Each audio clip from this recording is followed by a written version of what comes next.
North বেঙ্গলকে তিলে তিলে হত্যা করা হয়েছে। এখন এই অঞ্চল থেকে মানুষ ছুটে রাজধানীর দিকে।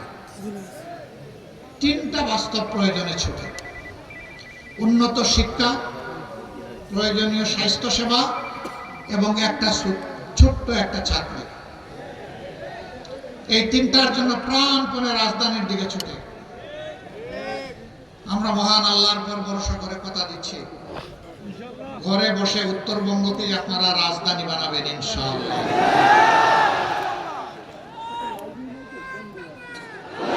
আমরা যুবকদের হাতে আমরা বেকার ভাতা দেব না।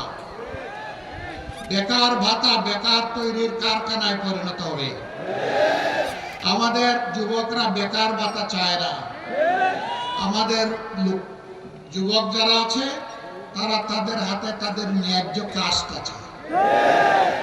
আমরা ইনশাআল্লাহ প্রত্যেকটা যুবক যুবতীর হাতকে আমরা বাংলাদেশের দেশ গড়ার কারিগরের হাতে পরিণত করব।